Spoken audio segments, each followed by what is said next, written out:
Here are the 5 foundational movements every golfer must do.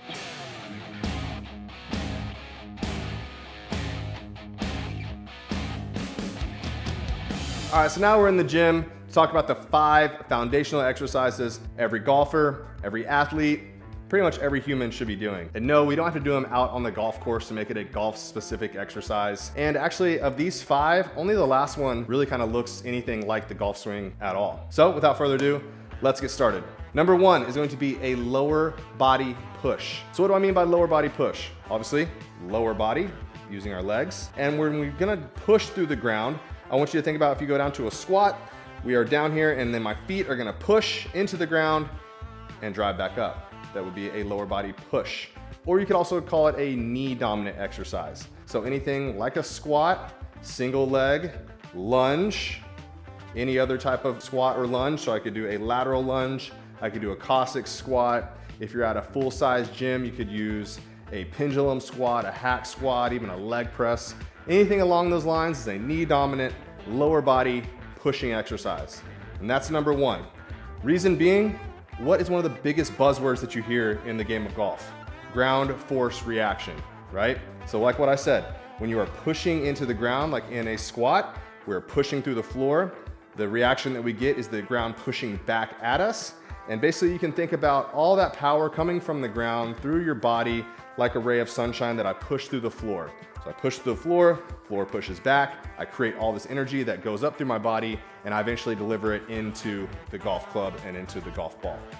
So that is number 1. Also, for just general fitness, all right, we've got to train the powerhouse of our body, our lower body. A squat, a lunge, like it helps you walk, it helps with balance, helps you get up and down from a chair. Just think about when you are 90 years old. It'll really kind of help you get on and off the toilet and stay independent, all right? And when you train your legs, you're training the biggest muscle group in the body, and you get a carryover strength to the rest of your body. So you have to train your legs, train those lower body pushing movements. This is Chip, he's helping me today. His name is Chip, he's 9 weeks old. And the reason his name is Chip is because he's chocolate, like a chocolate chip. And then, as we started out the video, we're on the putting green, which is a chipping and putting, and there's a full-size hitting bay there, but this is Chip. So say hi to Chip, everybody. Chip's gonna go in a crate for the rest of this video because he's not allowing me to do my job. So Chippy's gonna go over there, aren't you, buddy? Aren't you, Chippy? Hi, everyone, I'm Chip. I'm Chippy. Movement pattern number 2 is gonna be the hinge, or lower body pulling. We just got done talking about lower body pushing, and now it'll be a lower body pull. So again, the lower half. Also, this is going to be more hip dominant as opposed to lower body push, which was knee dominant. So you will see a much more of a hinge in the hips, all right? And then yes, you do still kind of push through the floor, but it definitely feels more like a pull as we drive our hips forward and pull through our posterior chain. Movements that fall into this category are gonna be things like deadlifts, hip thrusters, kettlebell swings, glute bridges, things of that nature. And why this is super important for the golf swing, obviously having a strong back and strong glutes being one of the biggest powerhouse of speed in our swing. But if you were to grab a club right now, the first thing that you would do is you would go into a hinge, all right? And if you're someone that spends a lot of time practicing, being strong in this position allows you to, 1, practice more, but also it helps you be more comfortable in that posture. And one thing that a lot of amateur golfers suffer with is lack of or loss of posture in their swing. So we go from having this good posture, staying through impact, but then we stand up, right? But helping this hip hinge is also gonna help you be in better posture, but then also when it is time to stand up, because we do stand up at the end of our swing, even though I'm not a swing coach, but it looks something like that. We do come into full extension, we get that big hip drive through our posterior chain and squeeze our glutes. Tiger Woods famously said after a round, "I couldn't feel my glutes." And everyone was like, what the hell is he talking about? All right, but the glutes are the powerhouse of your body and the powerhouse of your golf swing. Movement pattern number 3 is gonna be upper body. So we've gone from lower to upper body pulling. So we can think of things like a pull-up, go up onto a pull-up bar, pull-ups, rows, and any variation of that. You could do a lat pull down, you could do a seated cable row, you can do a bent over dumbbell row, even variations of high pulls and things like that would fall into this category. And yeah, even some bicep curls would be an upper body pull for all you bros out there. So why is this important in your golf swing? So what we've got, when we go into the top of our backswing, there's a big stretch here in our lats, the big muscles in our back. So when we come back here, we need these to be strong. Remember, strength training is also mobility training, all right? So anytime we are taking our muscle through a full range of motion and making it stronger, it's actually becoming more flexible, we have more mobility and more range that we can actually use, all right? So if we're talking about being at the top of our backswing, maybe you're a player that has really high hands, okay? You wanna have good in-range strength there. So something like a lat pull down or a pull up is gonna really help you pull that club down. And again, don't think that was a swing right there. I'm not a swing coach, but we do pull the club, all right? If we didn't pull the club, right, we have to pull it around our body as we swing. If we weren't able to do that, if we're not strong enough to do that, we'd have to actually kind of release the club and throw it down the fairway. TPI did a study once where they measured centripetal force, which is how force goes around the body from like an anchor point here.